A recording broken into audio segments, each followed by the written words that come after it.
Assalamualaikum warahmatullahi wabarakatuh. Ashama harka foon akkam jirtan dhageeffattoonni YouTube channel Soofuma Raappi bakkuma jirtanitti nageenyi kan koo kan jaalalaa fi kan kabajaa isin dhaqqabachaa har'as barnoota addaatiin walitti deebinee jirra. Namoonni bilbila qabdanii fi akkanumallee miidiyaalee hawaasaa yookaan social media isa jennu kan akka Imoodha, Facebookidha, akkanumallee Telegrammaa, WhatsApp namoonni qabdanii fi itti fayyadamtan viidiyoo kana laaluun murteessaadha.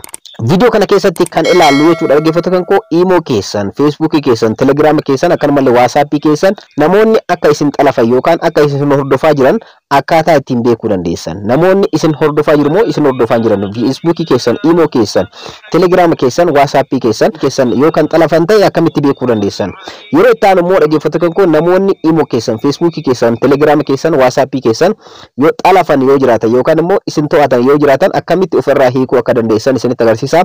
Har'aaf immoo namoonni Imo keessan, Facebook keessan, Telegram keessanii fi WhatsApp keessan namoonni xalafuu akkaataa ittiin beekuu dandeessan. Namoonni yookaan isin xalafan ta'e yoo isin hordofaa jiraatan akkaataa ittiin beekuu dandeessanidha kan isinitti agarsiisu. Ani mo'edha channel kan koo Soofuma Raappi irraa warroonni yeroo jalqabaatiif gara YouTube channel kanatti dhuftan subscribe gochuudhaan gara maatiiwwan keenyaatti dabalamaadha. Akkanumallee wantoota bilbilaa isaan tuquudhaan ol irra godhaadha. Yeroo hunda viidiyoo haarawaa yeroo galakkisu nama hunda dura akka isin dhaqqabuuf viidiyoo kana sekendii tokkoof like gochuudhaan eegalaadha. Viidiyoon kun namootaaf baay'ee ni fayyada waan ta'eef share gochuu hin irraanfatinaadha. Amma gara barnoota keenyaatti.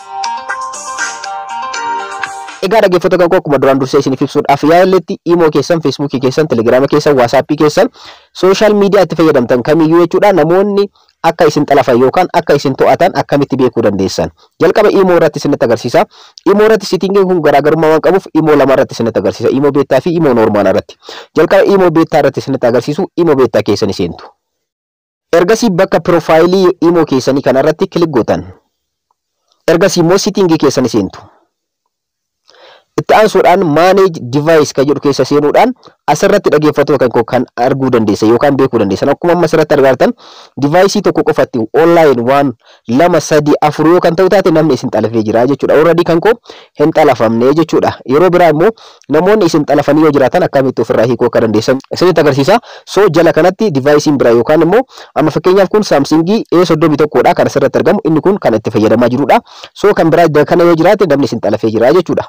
Imo lammaffaa Imo normaal irratti isin agarsiisa. Imo keessan seentu. Ammas bakkuma profaayilii kanarratti kilik gootan yookaan immoo mallattoo eda'uudha asitti argamti. Mallattoo eda'uu kanarratti kilik gootan. Imo tokko irratti immoo saraa sadiitu argama. Isarratti kilik gootan. Ergasii immoo more kan jettu irratti kilik gootanii itti aansuudhaan settings kan jedhu kanarratti kilik gootan. Itti aansuudhaan immoo dhaggeeffattoota kan koo akkuma amma asirratti argartan account security kan jedhu jira. Asirratti kilik gootan. Ergasii manage device as keessatti argamtu jechuudha. Kanaafiyyuu garaagarummaa isaa asirratti ilaalaadha. Manage device kan jedhu kana kilik gochuudhaan as keessatti jechuudha. Akkuma asirratti argartan asirrattis tokko qofaadha. 2 3 yoo dakara jiraatan namni isin hordofaa jira yookaan isin xalafee jira yookaan immoo isin to'atee jira jechuudha. Akkamitti ofirraa balleessuu akka dandeessan yeroo biraa isinitti agarsiisa. Amma immoo Facebook keessan irratti isinitti agarsiisa. Facebook keessan namootaan xalafamuu yookaan namootaan to'atamuu yookaan hack ta'uu akkamitti beekuu dandeessan. Jalqaba Facebook guddaa irratti isinitti agarsiisa. Garaagarummaa waan qabuuf settingiin kun jalqaba Facebook irra ni seentu. Ergasii immoo saraa sadii kanarratti kilik gootanii ergasii settings and privacy kan jedhu dhuma irratti ni argattu. Isarratti kilik gootanii itti aansuudhaan settings kan jedhu isin dhufti ishee irratti kilik gootan. Itti aansuudhaan akkana keessa gad dhuftanii jechuudha dhaggeeffattoota kan keessa gad dhufuudhaan security kan jettu ni argattu. Security ishee jalatti immoo password inda security kan jedhu irratti kilik gochuudhaan namoonni isin xalafan moo isin hin xalafne yookaan isin to'atan moo to'anne kan jedhu arguu ni dandeessu.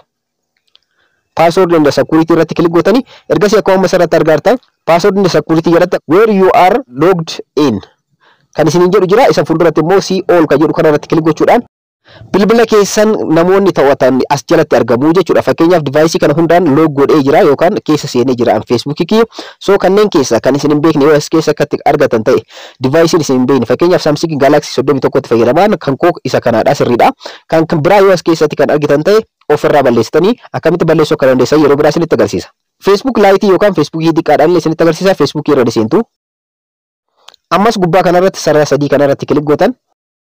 Ammas keessa gad dhufuudhaan gara dhumaa irratti jechuudha dhaggeeffattoota kan koo setting in the privacy kan jedhu irratti settings kan jettu irratti kilik gootan. Ergasii immoo akkuma asirratti argaa jirtan dhaggeeffattoota kan koo password security kan jettu kanarratti kilik gootan. Akkuma masarratti argaa jirtan where you are logged in isin jedha. Egaa asuma irratti akkuma masarratti argaa jirtan see more kan jettu kanarra kilik gochuudhaan namoota isin hordofaa jiran fakkeenyaaf akkuma masarratti argaa jirtan Samsung Galaxy A31 fayyadama. Samsung Galaxy G2 Core illee itti fayyadamaa jira jechuudha. Kanaafiyyuu Samsung Galaxy G2 Core kun na xalafee jira yookaan na hordofaa jira jechuudha. Facebook kan kootti fayyadamaa jira jechuudha. Kanaafiyyuu yeroo biraa akkamitti ofirraa hiikuu akka danda'u isinitti agarsiisa.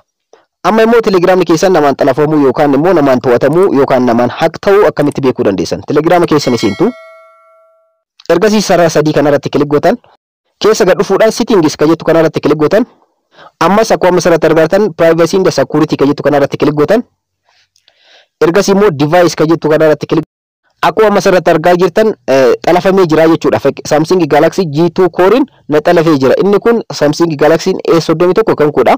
Inni kun garuu na xalafee jira jechuudha. Akkamitti ofirraa hiikuu akka danda'u yeroo biraa isinitti agarsiisa. Amma immoo WhatsApp keessan namaan xalafamuu akkamitti beekuu dandeessan. WhatsApp keessan isintu ergasii tuqaa sadiitti argama. Tuqaa sadii kanarratti kilik gootan akkuma masarratti argaa jirtan immoo dhaggeeffattoota kan koo linked devices kan jedhu jira. Linked devices kan jedhu kana kilik gochuudhaan keesseentu akkuma masarratti argartan asirratti bilbilli biraa kan hack isin godhe yoo asirratti kan argitan ta'e fakkeenyaaf kan koo nusuudha hin xalafamne yoo kan argitan ta'e garuu guutumaan guutuutti xalafamtanii jirtanii jechuudha. Ofirraa hiikuu akkaataa ittiin dandeessan yeroo biraa kan isinitti agarsiisu ta'a jechuudha dhaggeeffattoota kan koo. Egaa walumaa galatti barnoota kan keenya kanarraa keessatti imo keessan, Facebook keessan, Telegram keessanii fi WhatsApp keessan namaan xalafamuu yookaan namaan to'atamuu akkamitti beekuu akka dandeessan isinitti agarsiisee jiru. Yeroo itti aanu tokko isaa akkamitti namni yoo isin xalafe yookaan isin to'ate ofirraa hiikuu akka dandeessan isinitti agarsiisa. Barnoonni kan koo kanarraa kana fakkaata akka irraa fayyadamtan akka itti fayyadamtan abdiin qaba. Warroonni YouTube channel kanaaf haaraa ta'an subscribe godhaa kan mallattoo notification ol irra gochuun irraanfatinaa. Videoon kun namoota baay'ee fayyada waan ta'eef share gochuun irraanfatinaa. Video kana dhumarratti like gochuu hin irraanfatinaa. Yeroo biraa barnoota biraatti walitti deebina. Horaa bulaa.